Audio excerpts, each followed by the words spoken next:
Good evening, everyone, and welcome to the Illinois Association for College Admission Counseling. My name is Julian, and I'm going to be your facilitator this evening. We have some amazing institutions that are ready to answer any questions you have and share a ton of great information about their schools to you tonight. So I am going to go over some housekeeping items. The first one is the Q&A chat box. If you have any questions throughout the night, go ahead and throw it into the Q&A chat box.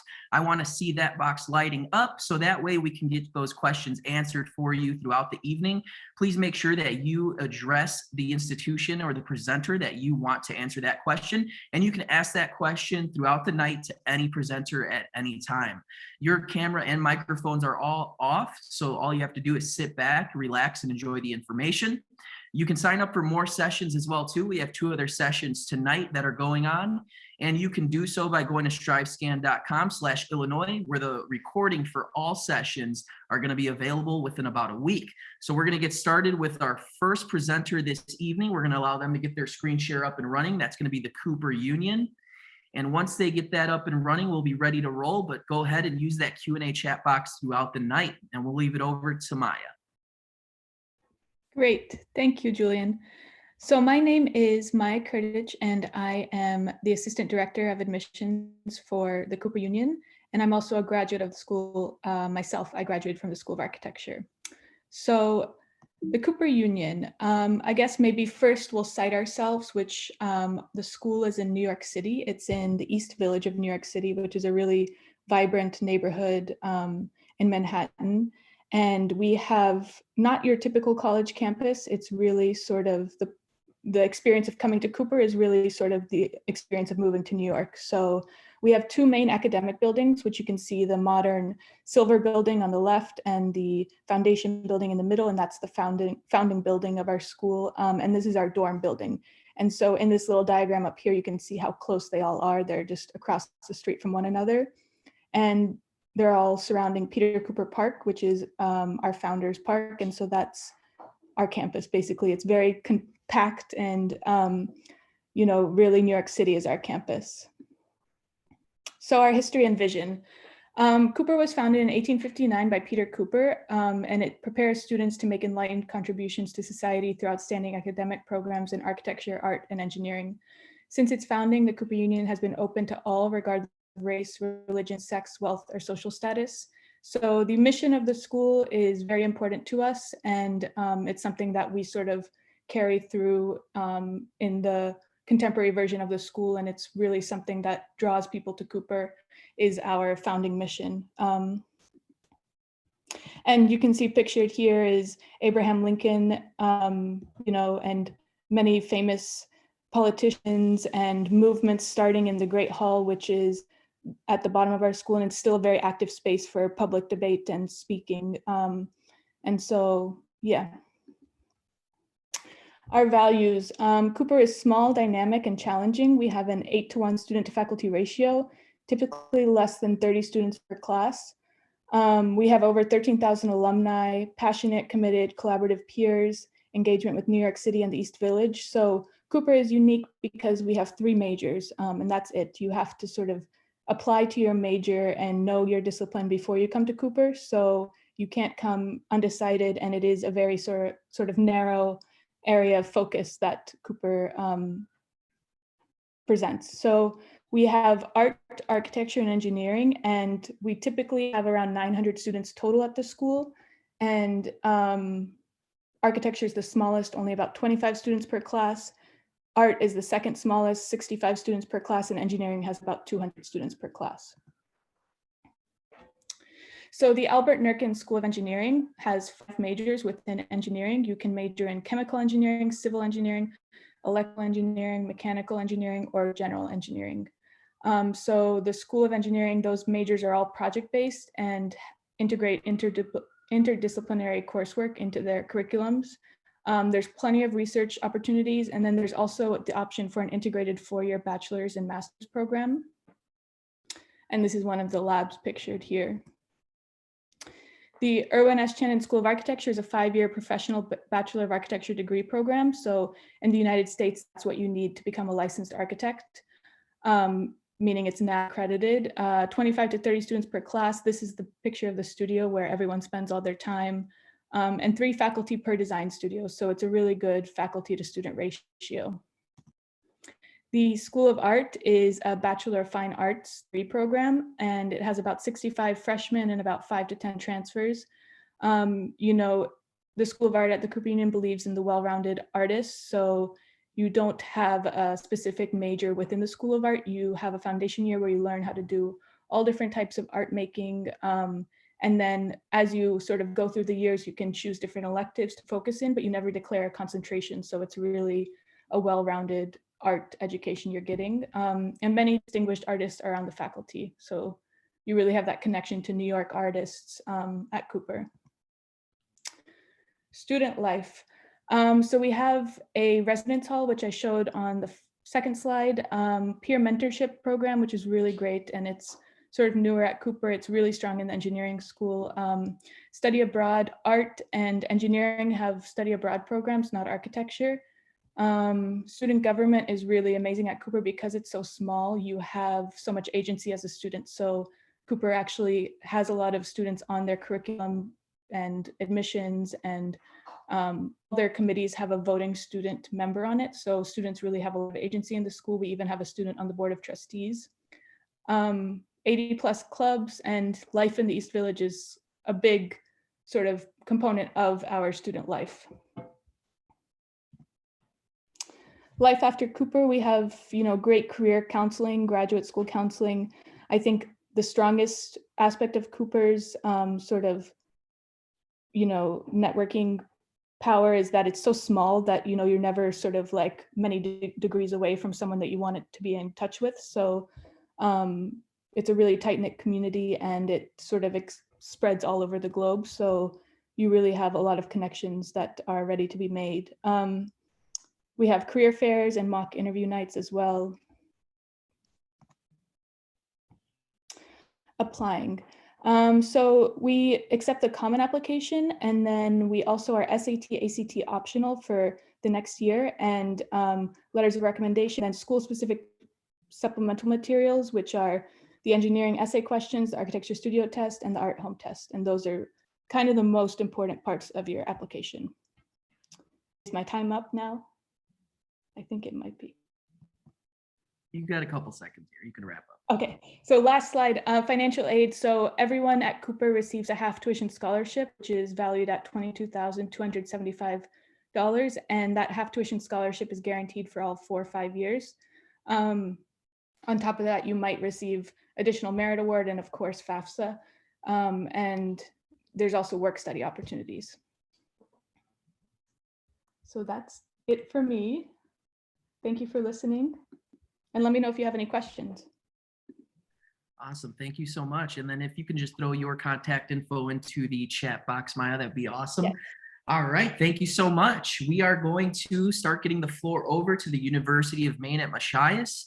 We're going to allow them to get their screen share up and running. So I just want to continue to encourage everyone that is here to go ahead and use that Q&A chat box throughout the night, and make sure that you're addressing the presenter that you want to answer the question.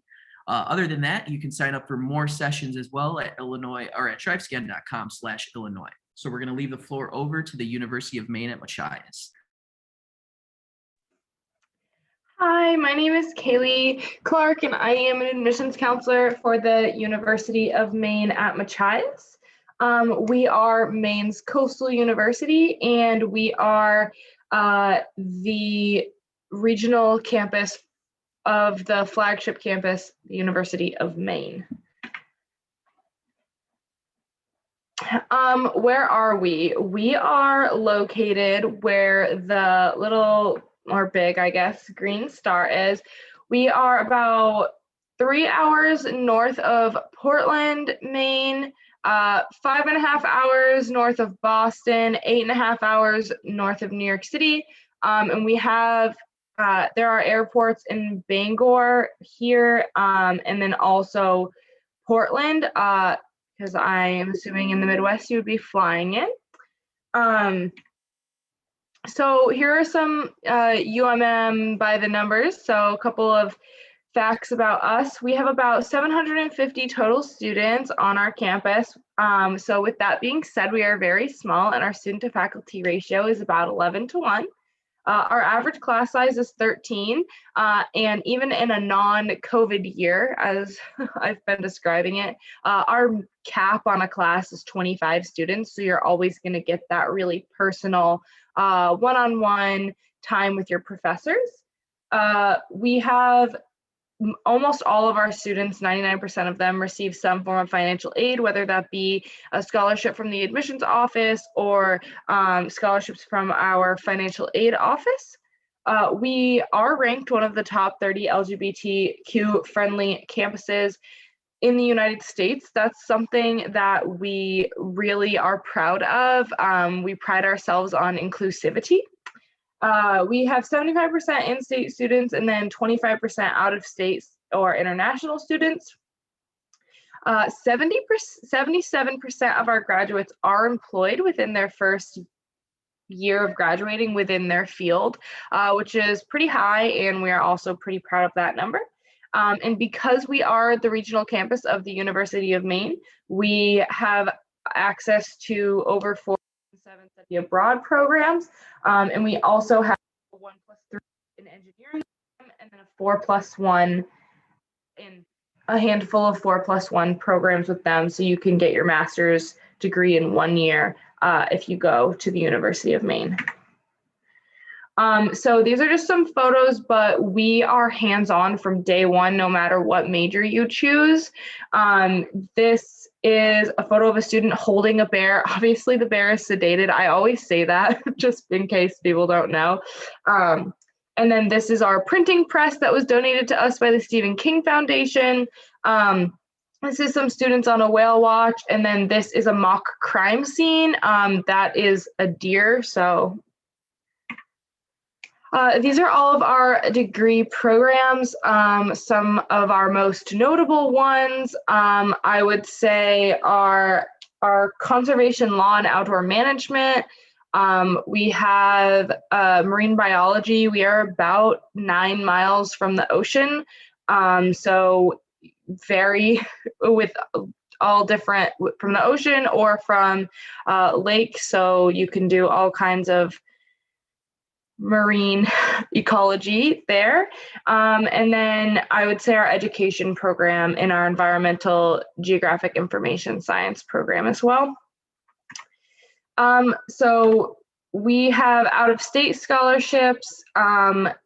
The average UMM student pays between $7,000 and $8,000 per year after scholarships and financial aid, which to me is incredible. I wish that I had paid that when I got my undergraduate degree.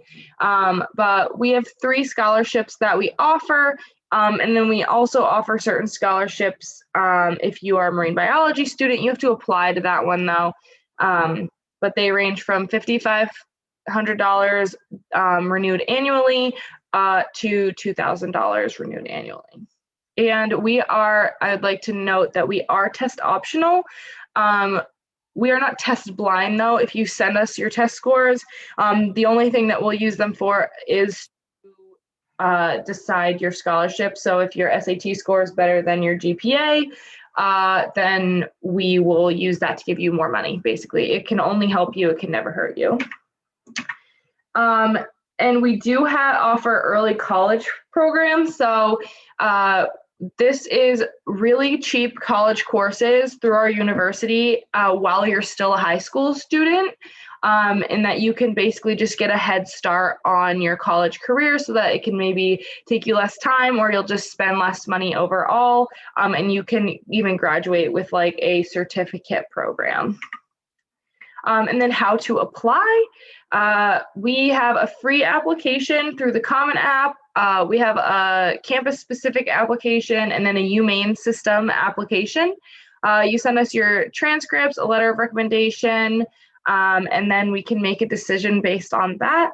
And then when you fill out your FAFSA, I want to note that we do use the University of Maine's FAFSA code, which is on the screen, because we are the same university. We're the regional campus of them. I'm doing this because we are a separate campus, but we're the same university.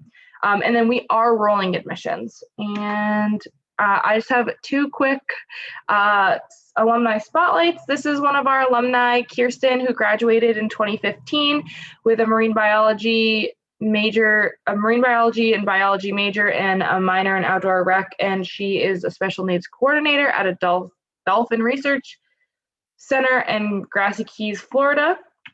And then this is my last slide. This is an alumni, Brad. He graduated in 2012 with a degree in environmental recreation and tourism management. And he currently owns and operates the Maine State Sea Kayak. And he almost exclusively hires and interns the University of Maine Machias students. And he gives sea kayaking tours in Maine in the summer and in Costa Rica in the winter. And that is it. And then this is my information. I'll put it in the chat for you all. Thank you. Awesome. Thank you so much, Kaylee. We are going to start moving on to Rochester Institute of Technology, and we're going to allow them to get their screen share up and running. But go ahead and use that Q&A chat box throughout the night, and we're going to leave it over to Rochester Institute of Technology. Hello, thanks so much for joining us tonight. My name is Tanya Dolezal, and I'm with the Undergraduate Admissions Office at RIT.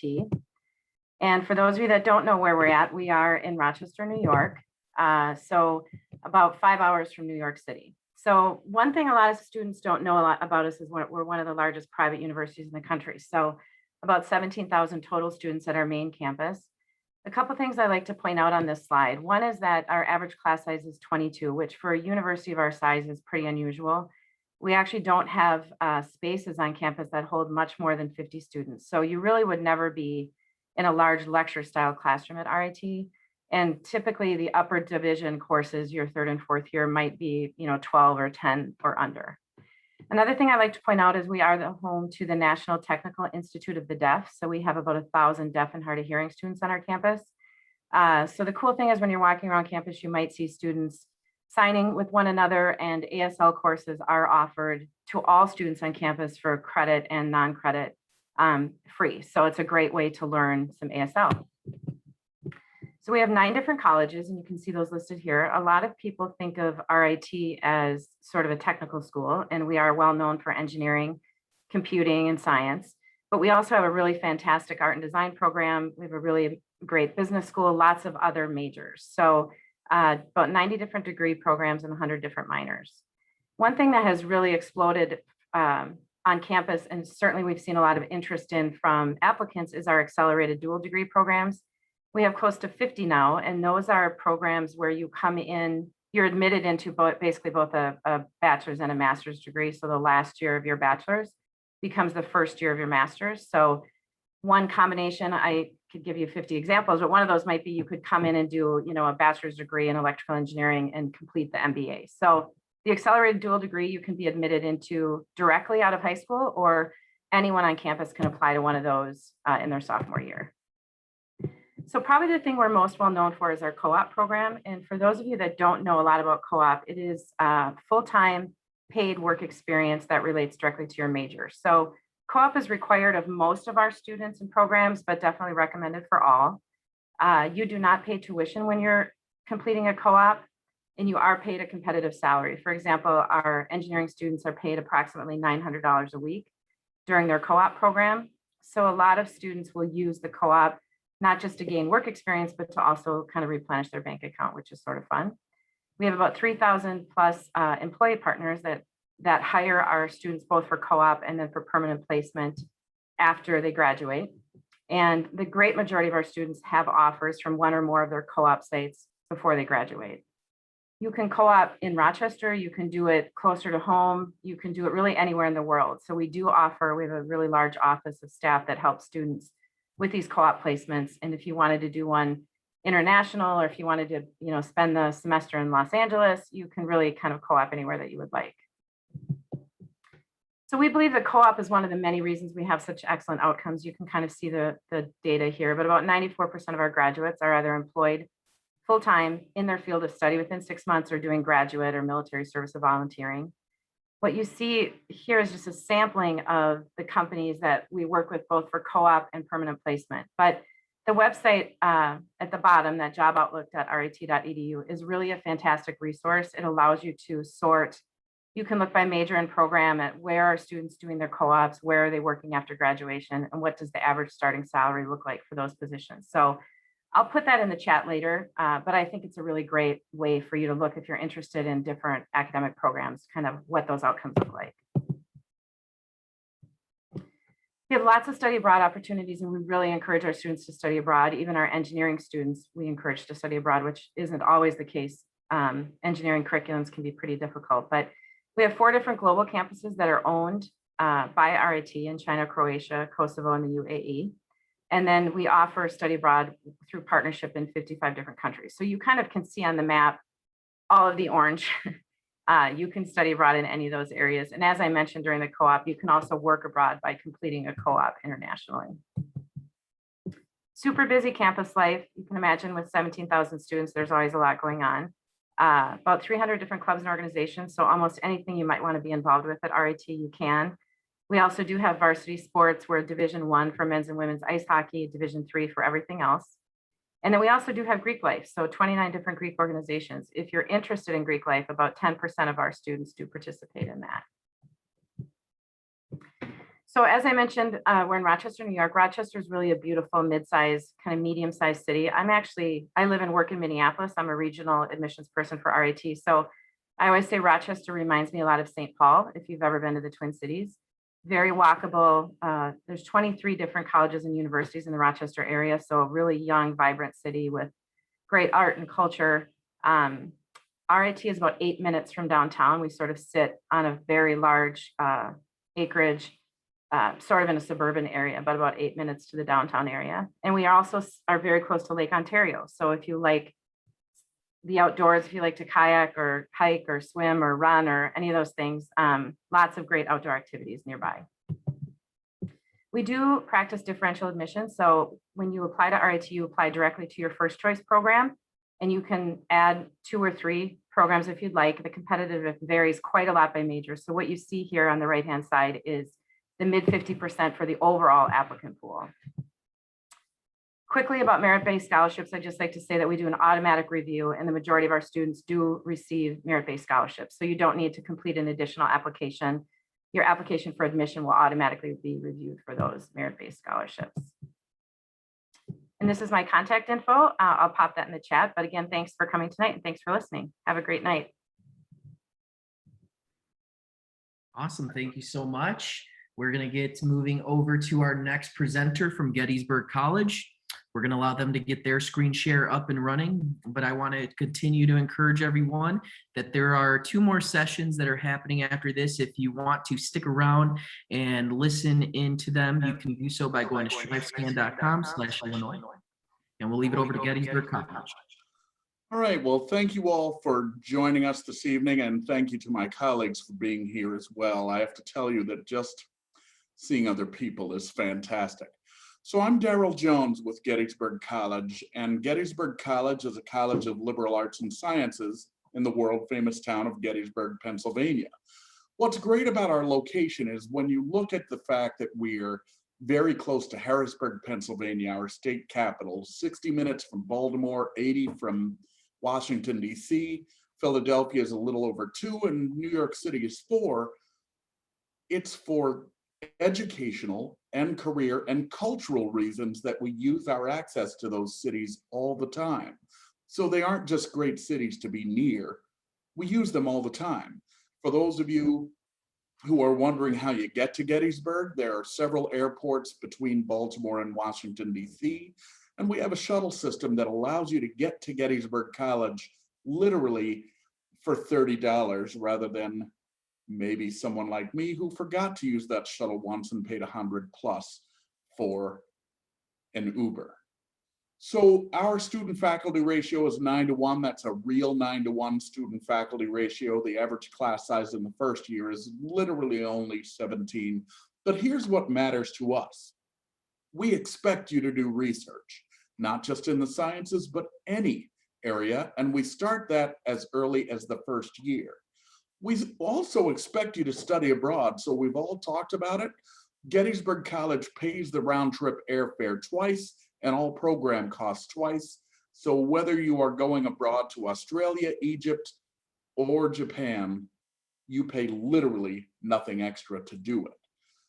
When it comes to outcomes, we've all talked about it, but we start you working with our Center for Career Engagement as early as the first year so that you understand what it takes to build a career resume and to find careers. And I said careers, not jobs, because careers are what you want to do, jobs are what you're willing to take. So we work at it and are very intentional about it. Here's what counts when it comes to academics and our application. Just as my colleagues do, we read every word on every page. Everything about you matters. We have been test optional since 2007. So the idea of reading without testing and giving merit awards without testing, we've been doing it for quite a long time. So what we want you to do is understand that we do pay attention to demonstrated interest. Having either an in-person or virtual visit is really important to us. And also understanding that when we are doing what people call holistic admission, it means that everything about you really is taken into consideration. That's my information. And I know I went through a lot pretty quickly, but what I want to do is show a video that'll give you an idea of what Gettysburg College's character is.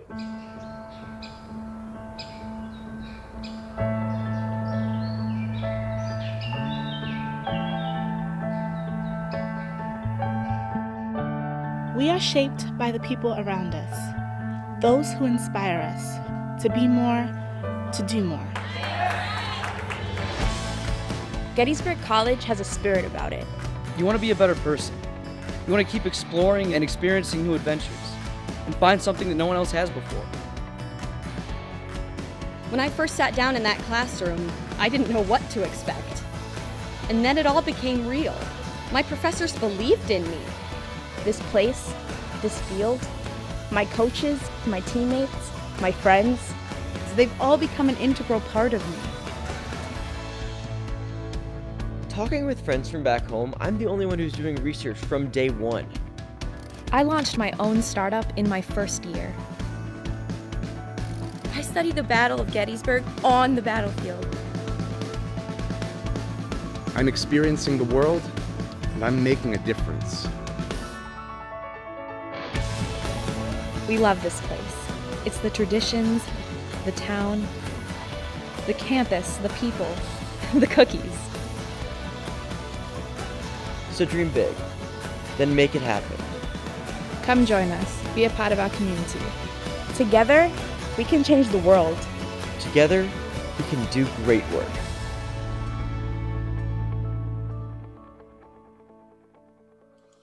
So as a College of Liberal Arts and Sciences, the last thing I want you to know is this. You do need to declare a major at some point, but that could be as early as the first year and as late as the end of your second year.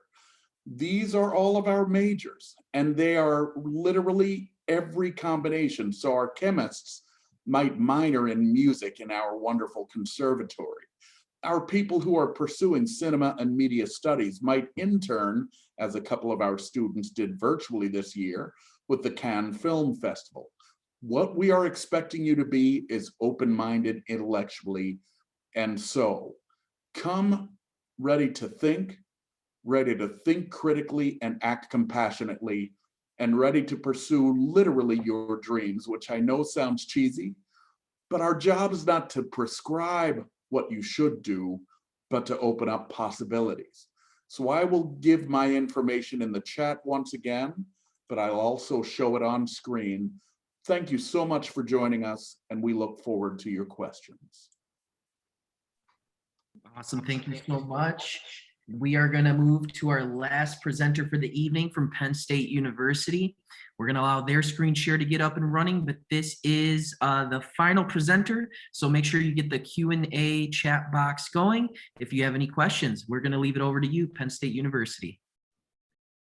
Hi, and thank you for having me here today. My name is Anna Fernandez, and I am the admissions counselor for Penn State for the Midwest. I'm just going to tell you a few things about Penn State. So Penn State is a Research One institution, and that means that we received significant funding to do research. So we receive over $900 million annually. And that means that students can start doing research at Penn State as early as their first year. And there's research opportunities in almost every academic area and in all of our campuses. Penn State also has a top-ranked career service office, which provides services for students such as resume workshops, mock interviews, and professional headshots to prepare students for those very important interviews. And this office also hosts the largest career fair east of the Mississippi. And here students have access to over 4,500 employers who attend Penn State's career fair specifically to recruit Penn State students.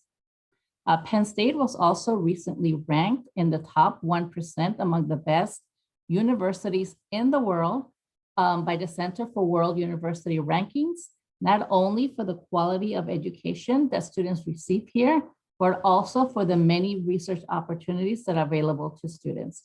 And just to give you a frame of reference, that is the top 1% of the 18,000 universities across the globe. Penn State is also a strong supporter of the study abroad experience. With thousands of students studying abroad annually, we have over 300 programs in over 54 countries. And these programs can span a spring break, a semester, or even a full year. We have over 275 majors and 185 minors, and they're housed in what we call academic colleges. And for students who are undecided, we have what is called the Division of Undergraduate Studies. And here students explore several academic areas with their academic advisor, narrowing down their interests until they finally choose a major at the end of their second year. Our most popular academic colleges are going to be our College of Business, our College of Nursing, Engineering, and Science. Now, one thing that is very unique about Penn State is that we're part of a 20 campus system. And these campuses range in size from our smallest 800 students to our largest, which is our main campus, 46,000 students. And all of these campuses can be small, rural, or urban. All of our campuses offer their own four-year degree should students want to stay at just one campus, or students can take advantage of Penn State's unique 2+2 plan, where a student can start almost any degree at one campus for the first 2 years, and then transition over for the last 2 years and finish their program there. We at Penn State, we encourage students to be involved outside of the classroom and join more of our 1,200, sorry, my dogs are barking, 1,200 of our clubs and organizations that we have university-wide. So if sports is your thing, we have club teams, intramural sports. We're a Division I Big Ten university. If you enjoy writing, we have an award-winning student-run newspaper. We have the world's largest student-run philanthropy that raises money for pediatric cancer. And we have over 58 religious organizations and groups. And if you can't find anything to get involved in, at Penn State, you can create your own club. All you need is 10 interested students and a faculty member to sponsor you. Now here you're looking at to estimate students' eligibility to attend Penn State. Here is the chart that represents the mid 50% of students who were offered admissions at Penn State last fall. At Penn State, we don't have cutoffs or averages. So placing in the upper end of these ranges increases a student's likelihood of being offered your first choice campus or your first choice major. In your application, you will be asked for your first choice campus and for your second choice campus. And we evaluate students' application in the order of their preference. The most important piece of review is going to be your academic record. So it's going to be your GPA and the rigor of your curriculum. Penn State does have an optional personal statement that we strongly encourage that all applicants complete. And new this year, Penn State is going to be test optional through fall of 2023.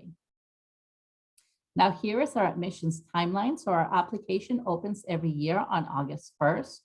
November 1st is our early action deadline, and it's going to be your best chance for admissions to your first choice campus. And we strongly encourage you to apply by this date. It also means that you're going to receive a non-binding decision by December 24th. If you're interested in receiving any type of financial aid, you will need to complete the free application for Federal Student Aid, or the FAFSA, and that opens on October 1st. And it is and at Penn State, just so you know, all students are reviewed for all scholarships opportunities with their application. There's nothing additional that you need to do. And students always have until May 1st to accept their offer.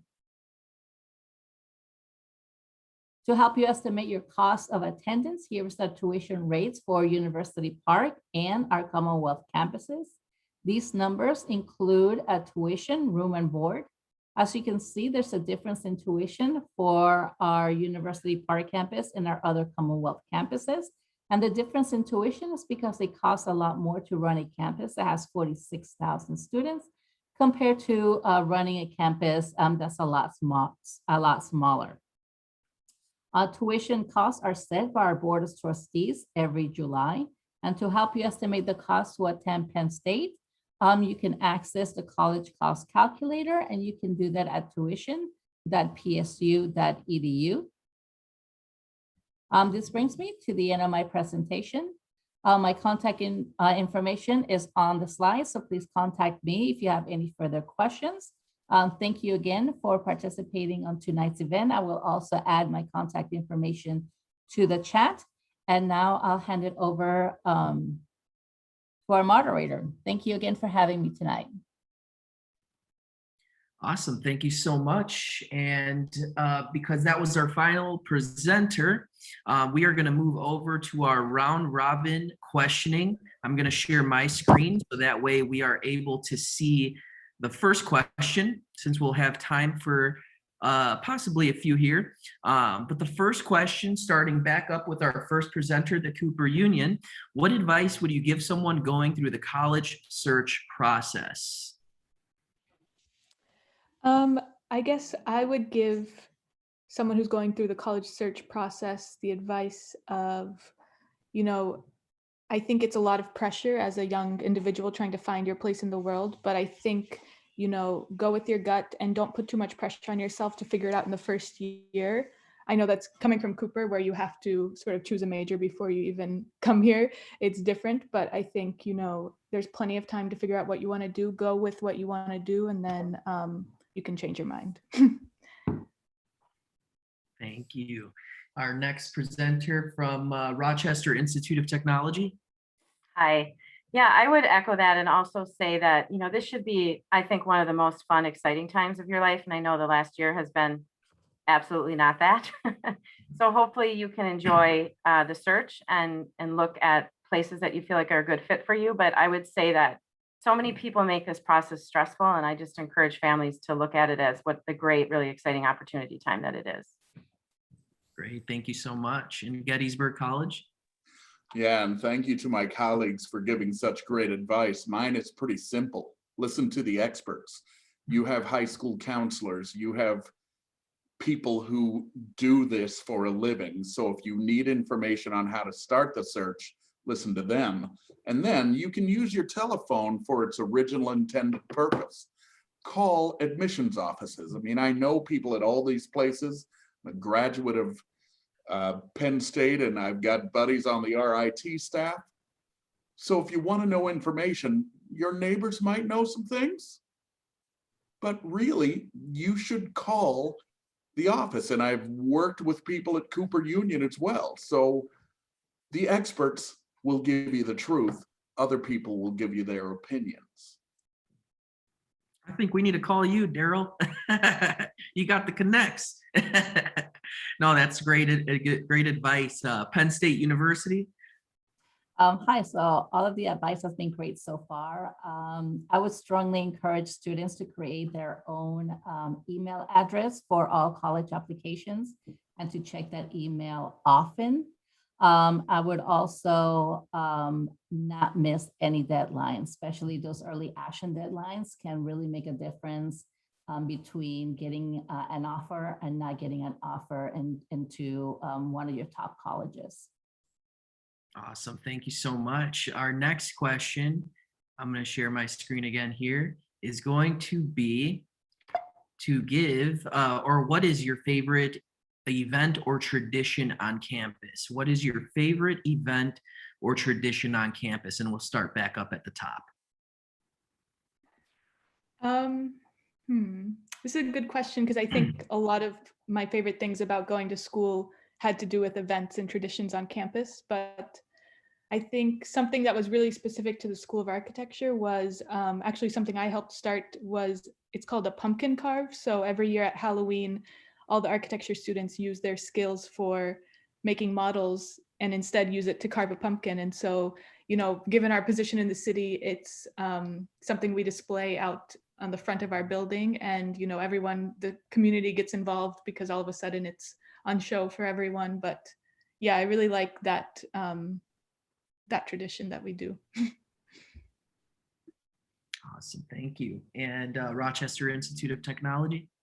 Yeah, I guess I would have to say every spring we hold an event called Imagine RIT, which is a opportunity to showcase all the amazing creative things students and faculty are doing on campus. Typically, we have about 800 different exhibitors, and it might be everything from, you know, something the students built in the robotics lab. It could be a you know, creative performing arts production. It could be all sorts of different things. Our film and animation students will sometimes produce small cartoons and things for the younger kids to watch. So it's a really fantastic event held every year, attended by lots of people. This year it's actually on May 1st, and it's virtual and it's free. So any one of you can check it out. Awesome. Thank you. And Gettysburg College? So one of my favorites involves actually, so Maya, this is your fault for invoking Abraham Lincoln, but you know, Abraham Lincoln happened to give a pretty famous address called the Gettysburg Address, and he was invited by a Gettysburg graduate named David Wills. So back when the original address happened, there were all these long oratory things that historians remember, that everybody remembers the Gettysburg Address. So just as people did back then, we walk the first year students through all the main streets, and our townspeople applaud as if they're watching a parade. But at that time, a famous alum or well-known professor delivers the Gettysburg Address and then talks to you about what it means to you today. And then the mayor gives a first-year student the key to the city. It's pretty cool because you leave campus after having been moved in by upper class students, so you don't even have to move your own belongings into your room. And then the town welcomes you, so it shows you that the town-gown relationship is tight. And then the other one that is my favorite that every student loves is our Thanksgiving dinner, which happens a couple of weeks before the regular Thanksgiving. And the reason why I love it is because all of your servers are everybody from the president, deans and directors, faculty members, etc. So you don't have to lift a finger that day. It's our way of showing you appreciation and feeding you entirely too much. That sounds like a good time. And our last presenter for this one is Penn State University. Thank you. And Daryl, that sounds awesome. So one of the greatest traditions here at Penn State is we're a big football school here. We're a Big Ten. So it's what we call the whiteout football game. It's once every fall when one of our big rivals come into town, whether it's Michigan State or University of Ohio, they come in, the whole stadium. It's at night, so the whole stadium dresses, everybody's in white, so that's why it's called a whiteout game. And it's actually be called the best atmosphere in college football, that one game. So it's a great tradition. It's known everywhere, the Penn State whiteout game. It's fantastic. You got to check it out. Awesome. Well, thank you, everybody. I am going to give a couple, like a minute or two for any questions. I see there's some questions still in the chat box. So go ahead and check that to see if that's addressed to you, our presenters.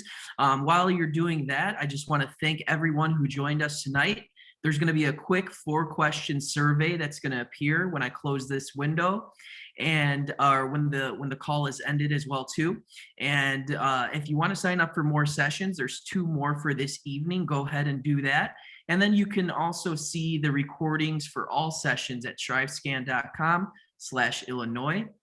And I want to make sure that we get our questions answered there. So I'll leave this on for another minute or two. But everybody else, you are free to go. Thank you so much for joining us.